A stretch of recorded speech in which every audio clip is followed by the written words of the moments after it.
जमीयत उलमा-ए-हिंद के अध्यक्ष मौलाना महमूद मदनी ने 3 जुलाई को बिहार में चल रही मतदाता सूची की विशेष पुनरीक्षण प्रक्रिया पर बड़ी चिंता जताई है। उन्होंने इसे संवैधानिक अधिकारों और लोकतांत्रिक मूल्यों पर हमला बताते हुए तत्काल रद्द करने की मांग की है। मदनी ने कहा कि ये प्रक्रिया जल्दबाजी में शुरू कीजिए, जिससे प्रवासी मजदूर, अल्पसंख्यक और वंचित तबकों के मताधिकार खतरे में पड़ सकते हैं। मौलाना मदनी ने सवाल उठाया कि 8 करोड़ से ज्यादा मतदाताओं की पुष्टि सिर्फ 1 महीने में कैसे हो सकती है। उन्होंने इस प्रक्रिया में लगाई गई शर्तों पर भी आपत्ति जताई। उनके मुताबिक 1987 के बाद जन्मे लोगों से एक अभिभावक और 2004 के बाद जन्मे लोगों से दोनों माता पिता के दस्तावेज मांगे जा रहे हैं। उन्होंने पूछा कि जब ये एनआरसी नहीं है तो फिर एनआरसी जैसी शर्तें क्यों थोपी जा रही है। उन्होंने चेतावनी दी कि इस प्रक्रिया से असम की हजारों महिलाएं जो शिक्षा और दस्तावेजों से वंचित है सबसे ज्यादा प्रभावित होंगी, क्योंकि उनके पास माता पिता की जुड़े वैध दस्तावेज नहीं है।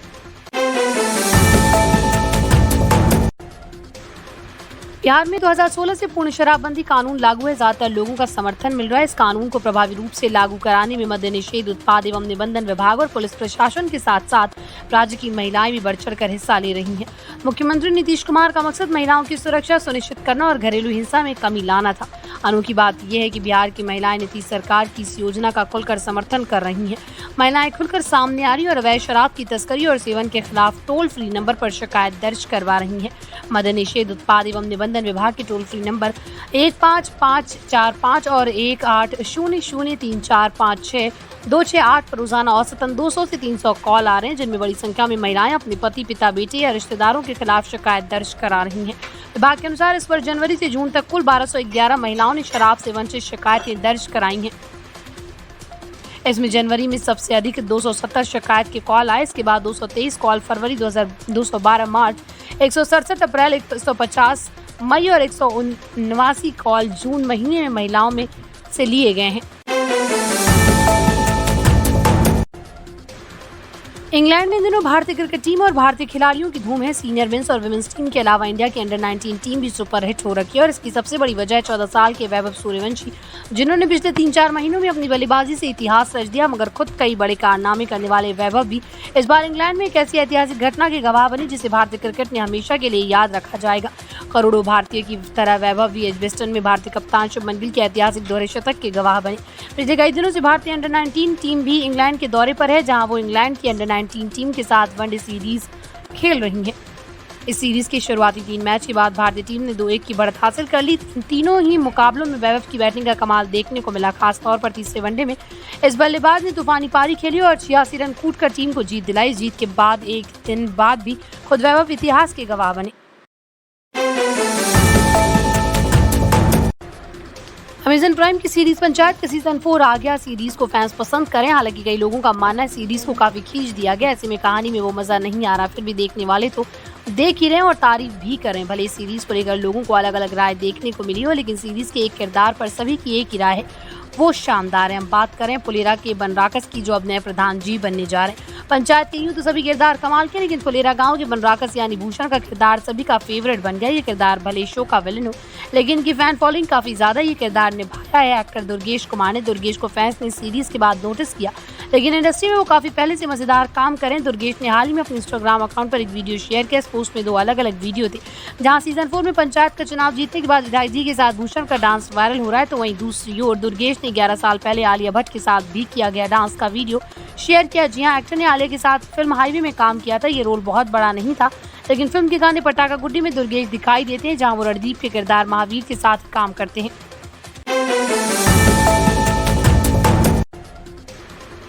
प्रधानमंत्री नरेंद्र मोदी 5 देशों की यात्रा के दूसरे चरण के लिए गुरुवार को त्रिनिदाद और टोबैगो पहुंचे। पीआर को इंटरनेशनल एयरपोर्ट पर उनका जोरदार स्वागत हुआ। इसके साथ ही पीएम को एयरपोर्ट पर गार्ड ऑफ ऑनर दिया गया। इसके बाद प्रधानमंत्री मोदी ने नेशनल साइकिलिंग वेलोड्रोम गोवा में एक कार्यक्रम में भारतीय समुदाय को संबोधित किया। अपने संबोधन में पीएम ने कहा, मैं प्रभु श्री राम में आपकी गहरी आस्था से अवगत हूँ। यहाँ की रामलीलाएं वास्तव में अनूठी हैं। रामचरितमानस में कहा गया, प्रभु श्री राम की पवित्र नगरी इतनी सुंदर है कि इसकी महिमा का गुणगान दुनिया भर में होता है। मुझे यकीन है कि आप सभी ने 500 साल बाद भी अयोध्या में रामलला की वापसी का स्वागत किया होगा। आपने अयोध्या में राम मंदिर निर्माण के लिए पवित्र जल और शिला भेजी थी। मैं भी इसी तरह की भक्ति भावना के साथ कुछ लाया हूँ। राम मंदिर के प्राकृतिक और पवित्र सरयू से जल लाना मेरे लिए सम्मान की बात है। भारतीय समुदाय को संबोधित करते हुए प्रधानमंत्री ने कहा कि इस वर्ष की शुरुआत में दुनिया का सबसे बड़ा आध्यात्मिक समागम महाकुंभ हुआ। उससे महाकुंभ का पवित्र जल अपने साथ ले जाने का सम्मान मिला। मैं कमला जी से अनुरोध करता हूं कि वो संगम और सरयू नदी के पवित्र जल को यहाँ गंगा धारा में अर्पित करें। भारतीय प्रवासी हमारा गौरव है। आपसे मैं प्रत्येक भारत के मूल्यों और विरासत का राजदूत हूँ। लीड्स में पहला टेस्ट मैच गंवाने के बाद टीम इंडिया ने दूसरे टेस्ट मैच में जोरदार वापसी की। एजबेस्टन में टेस्ट सीरीज के दूसरे मैच के शुरुआती 2 दिन में ही टीम इंडिया ने मेजबान इंग्लैंड को बैकफुट पर धकेल दिया। कप्तान शुभमन गिल के ऐतिहासिक दोहरे शतक के दाम पर टीम इंडिया ने पहली पारी में 587 रन जैसा बड़ा स्कोर बनाकर टीम को अच्छी स्थिति में पहुंचाया। मगर इतना बड़ा स्कोर बनाकर भी टीम इंडिया की नहीं बल्कि इंग्लैंड की ये मैच जीत सकती है, ये पढ़कर हैरानी जरूर होगी, लेकिन ये हम नहीं है बल्कि आंकड़े बता रहे हैं। आंकड़ों की इस कहानी तक पहुंचने से पहले टीम इंडिया की पारी के बारे में थोड़ा जान लेते हैं।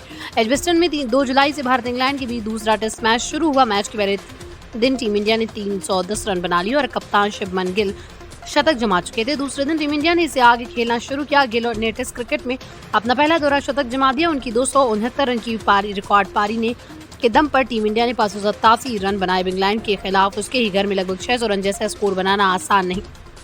साथ ही टेस्ट क्रिकेट में जब भी कोई टीम पहली पारी में इतना बड़ा स्कोर बनाती है तो ज्यादातर मौकों पर तो उसकी ही जीत होती है या फिर मैच ड्रॉ होता है। ऐसे में टीम इंडिया के 587 रन उसे कुछ सुकून दे सकते हैं, मगर पिछले 3 साल के आंकड़े ये चैन छीन सकते हैं।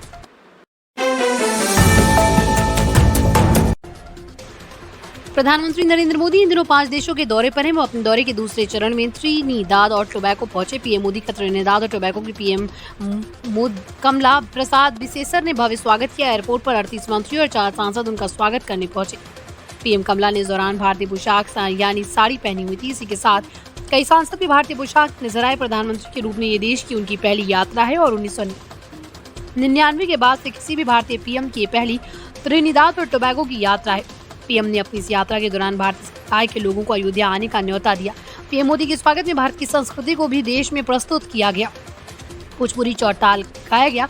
भोजपुरी क्षेत्र का एक लोकगीत है जो होली या फगवा त्योहार के दौरान गाया जाता है। पीएम मोदी ने त्रिनिदाद और टोबैगो की अपनी पहली आधिकारिक यात्रा के दौरान पोर्ट ऑफ स्पेन में भारतीय समुदाय को संबोधित किया, जहां उन्होंने भारत के साथ उनके संबंधों के बारे में बात की। पीएम ने इस दौरान अपने साथ राम मंदिर की प्रतिकृति और अयोध्या में सरयू नदी का पवित्र जल लेकर गए थे। इसी को लेकर पीएम ने कहा, अपने साथ राम मंदिर की प्रतिकृति और अयोध्या में सरयू नदी का पवित्र जल लाना सम्मान की बात है। हालांकि इससे पहले भारतीय समुदाय ने मंदिर के निर्माण के लिए शिलाएं और पवित्र जल भेजा था। बिहार में विशेष गहन पुनरीक्षण प्रक्रिया के खिलाफ कांग्रेस सुप्रीम कोर्ट का दरवाजा खटखटाएगी। सर्वोच्च अदालत में आर्टिकल 32 के तहत याचिका दायर की जाएगी। कांग्रेस के मुताबिक ये राष्ट्रीय मसला है। बिहार तो सिर्फ शुरुआत और प्रयोगशाला है। कांग्रेस का कहना है कि ये मसला सिर्फ राज्य का मसला होता तो हाईकोर्ट जाते। अगर सुप्रीम कोर्ट कहेगा कि हाईकोर्ट जाइए तब याचिका हाईकोर्ट में अनुच्छेद 226 के तहत दायर की जाएगी। कांग्रेस सूत्रों का कहना है फिर अगर चुनावी तारीखों के मद्देनजर हाईकोर्ट में देरी होती है तो देर की तारीख पड़ती है। एसएमएस का हवाला लेकर फिर सुप्रीम कोर्ट आने का विकल्प खुला। इससे पहले कांग्रेस ने गुरुवार को चुनाव आयोग पर पक्षपात करने का आरोप लगाया। पार्टी ने आरोप लगाया कि निर्वाचन आयोग का स्पष्ट इरादा बिहार के 20% मतदाताओं को मताधिकार से वंचित करना है। राज्य में चुनाव नजदीक आने के साथ वरिष्ठ कांग्रेस नेताओं ने आरोप लगाया कि ये कदम गरीबों, दलितों, पिछड़े समुदायों और प्रवासी श्रमिकों के नाम हटाने का एक जानबूझकर किया गया प्रयास है। दिल्ली में कांग्रेस मुख्यालय में आयोजित एक प्रेस वार्ता में कांग्रेस मीडिया और प्रचार अध्यक्ष पवन खेड़ा, बिहार कांग्रेस अध्यक्ष राजेश राम और कांग्रेस बिहार प्रभारी कृष्णा अल्लावरू ने संशोधन प्रक्रिया की मंशा और व्यवहार्यता दोनों पर सवाल उठाया और कहा कि ये मानवीय रूप से असंभव है। उन्होंने आरोप लगाया कि चुनाव से पहले बिहार में मतदाता सूचियों की विशेष गहन समीक्षा का उद्देश्य लगभग 2 करोड़ मतदाताओं को मताधिकार से वंचित करना है, जो चुनाव आयोग द्वारा मांगे गए दस्तावेज प्रस्तुत करने में सक्षम नहीं हो सकते। गृह मामलों की संसदीय स्थायी समिति की बैठक बुधवार और गुरुवार 2 दिन चली। समिति की अध्यक्षता बीजेपी सांसद राधा मोहन दास अग्रवाल ने की। बैठक का एजेंडा साइबर अपराध, परिणाम, सुरक्षा और रोकथाम था। बैठक में साइबर अपराध की रोकथाम के मुद्दे पर चर्चा की गई। 2 दिन चली इस बैठक में विदेश मंत्रालय, कॉर्पोरेट मामलों का मंत्रालय, वित्तीय खुफिया इकाई भारत, केंद्रीय जांच ब्यूरो, राष्ट्रीय जांच एजेंसी और सरकारी एवं प्राइवेट सेक्टर के बैंकों के प्रतिनिधियों ने साइबर अपराध, परिणाम, संरक्षण और रोकथाम विषय पर उठाए जा रहे कदमों पर कमेटी के सामने अपनी बात रखी।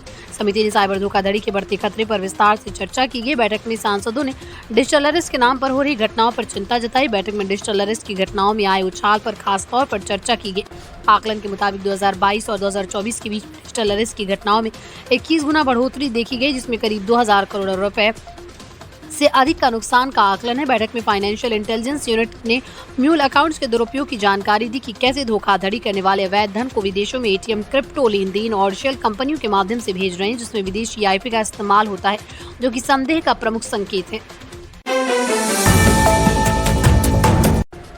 भारत के भगोड़े विजय माल्या और ललित मोदी की एक पार्टी इन दिनों चर्चा का विषय बनी हुई। भारत से हजारों करोड़ रुपए लेकर भागने वाले ये लोग विदेशों में लग्जरी जिंदगी जी रहे हैं। उनके ऐश जो आराम में कोई कमी नहीं। हाल ही में ललित और विजय माल्या की पार्टी का एक वीडियो सोशल मीडिया पर जमकर वायरल हो रहा है। ये पार्टी लंदन में रखी गई और इसमें दुनिया भर के करीब 300 चुनिंदा लोगों को इन्वाइट किया गया। मेहमानों में रॉयल चैलेंजर्स बैंगलोर के पूर्व क्रिकेटर क्रिस गेल भी थे। सोशल मीडिया पर ललित मोदी ने इस पार्टी का एक वीडियो शेयर किया। इसमें ललित मोदी और भगोड़े व्यवसायी विजय माल्या को फ्रैंक सिनात्रा का गाना आई डिड इट माई वे गाते देखा गया। आरसीबी के पूर्व स्टार क्रिस गेल ने भी सोशल मीडिया पर विजय माल्या और आईपीएल के पूर्व चेयरमैन ललित मोदी के साथ एक तस्वीर शेयर की। गेल ने माल्या और ललित मोदी के साथ फोटो पोस्ट करते हुए लिखा, हम इसका भरपूर आनंद ले रहे हैं। एक शानदार शाम के लिए धन्यवाद। भारत के भगोड़े किस तरह देश से विदेश जाकर लग्जरी लाइफ जी रहे हैं और साथ ही बिना किसी डर से इस तरह की पार्टी का आयोजन कर रहे हैं। दोनों ही लोग किसी न किसी कारण से अभी तक बनते आ रहे हैं। हालांकि दोनों का मामला अभी कोर्ट में है। ललित मोदी ने वीडियो शेयर करते हुए कैप्शन में मजाकिया अंदाज में लिखा, 310 दोस्तों और परिवार के साथ एक शानदार रात। ये वीडियो इंटरनेट ने न तोड़ दे, निश्चित रूप से विवादास्पद है, लेकिन ये मैं सबसे अच्छा करता हूँ।